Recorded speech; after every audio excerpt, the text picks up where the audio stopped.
Hello students, welcome back to another video. तो हमने new batch 2026-27 की क्लासेस स्टार्ट कर दी है बीए के हर एक सेमेस्टर के हर एक सब्जेक्ट की ऑल यूनिवर्सिटी के लिए।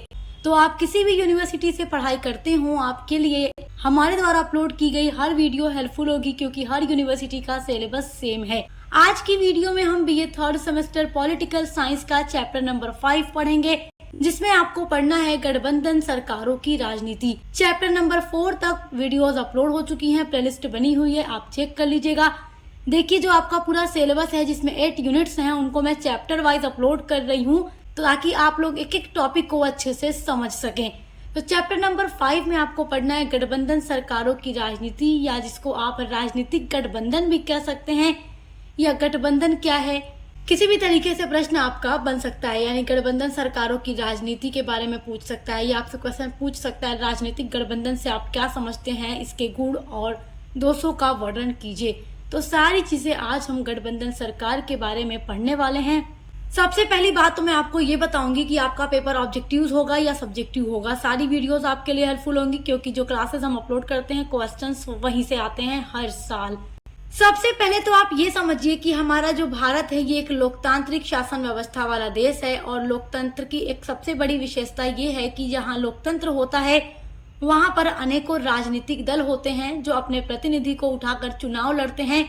और देखिए, जब चुनाव होता है और कोई भी पार्टी पूर्ण बहुमत प्राप्त नहीं करती जिससे उसे सत्ता प्राप्त हो सके, तो सरकार बनाने के लिए उसे दूसरी पार्टी के साथ क्या करना पड़ता है, गठबंधन करना पड़ता है, अपने आप को उसके साथ जोड़ना पड़ता है ताकि मिल करके गठबंधन करके अपनी सरकार को बना सके। क्योंकि जब पार्टियां मिल जाती हैं तो सारे वोट को मिलाकर सरकार बन जाती है, सत्ता की प्राप्ति हो जाती है, तो वही गठबंधन होता है।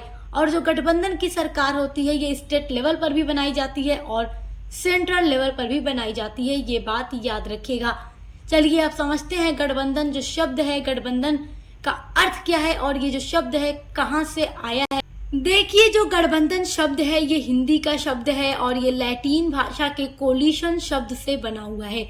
कोलिशन जो शब्द है लैटिन भाषा का शब्द है जिसका मतलब होता है साथ चलना, साथ बढ़ना या फिर विकसित होना, यानी साथ में विकसित होना। तो अभी मैंने आपको समझाया है कि गठबंधन का सरकार का क्या मतलब या राजनीतिक गठबंधन का क्या मतलब है। जब अनेकों राजनीतिक दल मिल करके अपना गठबंधन करके सरकार बनाते हैं या सत्ता की प्राप्ति करते हैं या सरकार को चलाते हैं तो वो गठबंधन होता है। तो कोलिशन का क्या मतलब है, साथ चलना, साथ आगे बढ़ना या विकसित होना। तो गठबंधन का अर्थ होता है कि विभिन्न भागों को एक काया में संयुक्त करना। तो जो राजनीतिक दल होते हैं वो अलग अलग होते हैं, लेकिन जब गठबंधन किया जाता है तो अलग अलग ये जो राजनीतिक दल हैं उनको एक काया में यानी उनको जोड़कर संयुक्त किया जाता है, फिर जाकर गठबंधन की सरकार बनाई जाती है।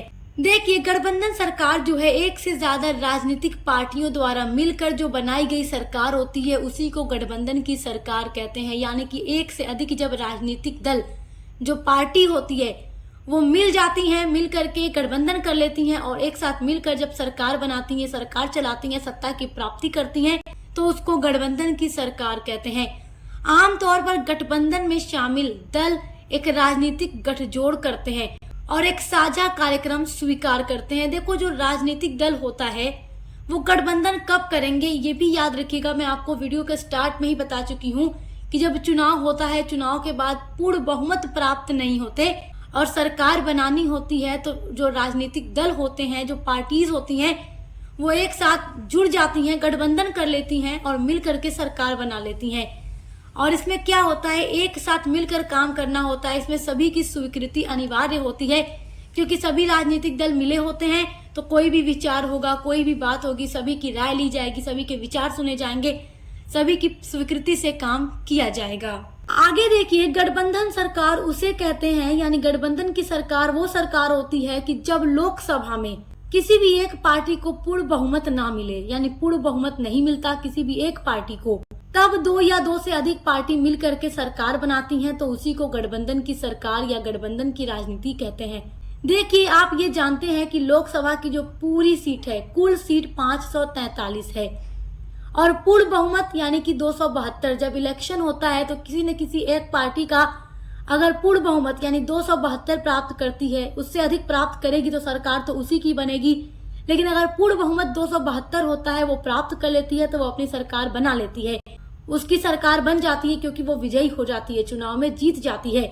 लेकिन अगर चुनाव हो गया और किसी भी राजनीतिक दल का, लोकसभा में किसी भी राजनीतिक दल का पूर्ण बहुमत नहीं आया, यानी कि 272 किसी का भी नहीं आया, तो अब जो पार्टीज होंगी, यानी जो राजनीतिक दल होंगे, वो आपस में बातचीत करके क्या करेंगे, गठबंधन की बात करेंगे कि हमें मिलकर सरकार बना लेनी चाहिए। तो जो पार्टियां मिलना चाहती हैं वो मिल करके क्या करती है, गठबंधन कर लेती हैं और फिर पार्टी मिल करके अपनी सरकार, गठबंधन की सरकार बना लेती हैं। तो आई होप गठबंधन की सरकार का मतलब क्या है वो आप बहुत अच्छे से समझ गए होंगे। यहाँ पर आपको कोई डाउट नहीं होगा और एग्जाम में क्वेश्चन आएगा तो आप इजीली अपना आंसर लिख लेंगे। आइए अब देखते हैं गठबंधन सरकार या राजनीतिक गठबंधन की परिभाषा। एग्जाम में परिभाषा लिखने पर नंबर बहुत अच्छा मिलता है, तो इसलिए यहाँ पर मैं आपको एक परिभाषा भी बता रही हूँ ताकि आप लोग स्क्रीनशॉट कर लें और अपने एग्जाम में लिख कर आइएगा, नंबर बहुत अच्छे मिलेंगे। ये डेफिनेशन है, ये परिभाषा है ऑग के अनुसार। अपने शब्दों में लिखते हैं कि मिली जुली सरकार यानी गठबंधन की सरकार एक ऐसी सहयोगी प्रबंध का नाम है। सहयोगी का मतलब जो आपस में सहयोग करते हैं, एक दूसरे की मदद करके सरकार बनाते हैं, जिसमें विभिन्न राजनीतिक दलों के सदस्य सरकार के गठन या मंत्रिमंडल के निर्माण के लिए एक हो जाते हैं। तो वही क्या है, गठबंधन की सरकार है। गठबंधन सरकार का अर्थ तो आप समझ गए। अब ये समझिए कि गठबंधन सरकार के लक्ष्य क्या होते हैं। मतलब देखो, हर काम को करने के पीछे कोई न कोई लक्ष्य होता है। तो मिलीजुली गठबंधन सरकार का क्या मतलब होता है, इसका क्या लक्ष्य होगा, लक्ष्य होता क्या है। तो देखो, गठबंधन सरकार के कई सारे लक्ष्य हैं, जिसमें पहला पॉइंट है कि मिलीजुली सरकार में कम से कम 2 भागीदार होते हैं। 2 भागीदार का मतलब समझते हैं आप कि कम से कम 2 राजनीतिक दल गठबंधन करेंगे तभी राजनीतिक गठबंधन हो सकता है, तभी गठबंधन की सरकार हो सकती है। एक अकेली पार्टी कैसे गठबंधन कर सकती है, 2 पार्टीज का होना जरूरी है और उससे अधिक पार्टियां भी इसमें हो सकती हैं। दूसरा पॉइंट है कि गठबंधन जो है समायोजन का लक्ष्य सत्ता प्राप्ति है। यानी गठबंधन होने का मतलब क्या है, गठबंधन का मतलब एक साथ होना या एक साथ चलना या जुड़ जाना या मिलीजुली सरकार बनाना। इसका मतलब क्या है, क्यों गठबंधन किया जाता है, लक्ष्य क्या है, सत्ता की प्राप्ति या सरकार बनाना। तो सरकार बनाने के लिए ही गठबंधन किया जाता है, जब पूर्ण बहुमत प्राप्त नहीं होता इलेक्शन के बाद तब। तीसरा पॉइंट है गठबंधन राजनीति का आधार समझौता है। इसमें समझौता होता है और अपरिवर्तनीय राजनीतिक आग्रहों का इसमें कोई स्थान नहीं होता।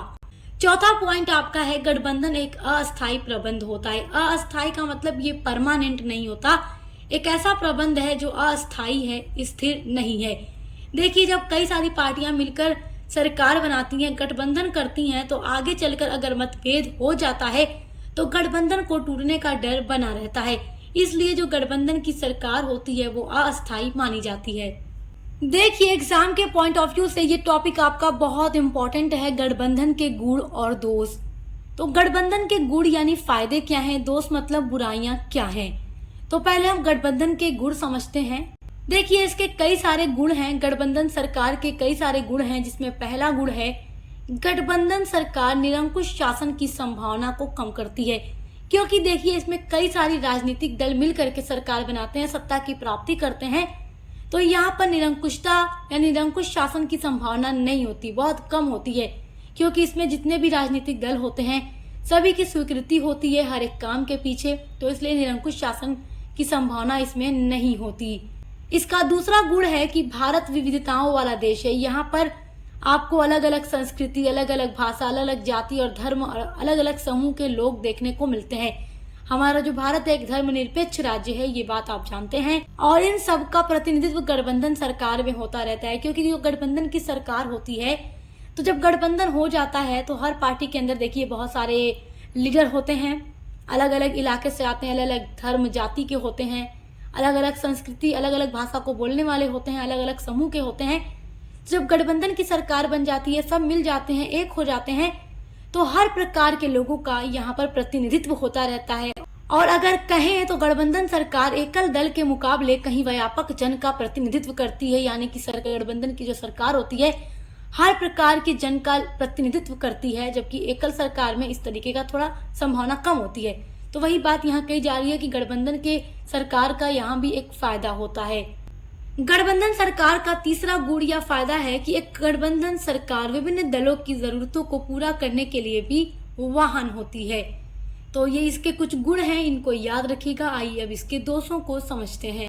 गठबंधन सरकार के दोष यानी कि नुकसान या बुराइयों में पहला पॉइंट है कि गठबंधन जो सरकार है प्राय अल्पकालिक और अस्थिर होती है। क्योंकि मैंने आपको अभी पीछे भी ये समझाया है कि जो गठबंधन की सरकार होती है, इसमें अगर आगे चलकर दलीय मतभेद हो जाता है तो सरकार के टूटने का डर बना रहता है, गठबंधन टूटने का डर बना रहता है, तो इसलिए यह अस्थायी या अस्थिर मानी जाती है। तो ये इसका एक दोष है। इसका दूसरा दोष है कि गठबंधन सरकार में प्रधानमंत्री की भूमिका कमजोर होती है, क्योंकि कोई महत्वपूर्ण निर्णय अगर लेना होता है तो पूर्व गठबंधन सहयोगियों की सलाह भी लेनी पड़ती है। जितने भी राजनीतिक दल मिले हुए हैं गठबंधन की सरकार बनाने में, किसी भी फैसले को लेने से पहले सभी की सलाह, सभी के राय लेना जरूरी होती है। तो यहाँ पर क्या बात कही जा रही है कि इसमें जो प्रधानमंत्री होते हैं उनकी भूमिका जो है कमजोर होती है, क्योंकि जितने भी पार्टी मिलकर गठबंधन की सरकार बनाती है, तो अगर प्रधानमंत्री को कोई भी निर्णय लेना होगा तो अपने सभी गठबंधन सहयोगियों की राय लेगी कि उनकी क्या राय है, उनसे सलाह लेगी, सभी की स्वीकृति होना चाहिए, तब जाकर गठबंधन की सरकार चलती है। तो इसलिए यहाँ पर प्रधानमंत्री की भूमिका कमजोर हो जाती है। तो ये भी गठबंधन सरकार का एक दोष है, एक बुराई है। सो आई होप कि आप गठबंधन सरकार का अर्थ, उसका लक्ष्य, गुण और दोष बहुत अच्छे से समझ गए होंगे। ये सारा आपके एग्जाम के लिए बहुत ही इंपॉर्टेंट है और इसी तरीके से हम एक सीक्वेंस में हर एक सब्जेक्ट की क्लासेस लेकर आ रहे हैं। तो चैनल को सब्सक्राइब करना बिल्कुल भी मत भूलिएगा। अब मिलते हैं अगली वीडियो के साथ।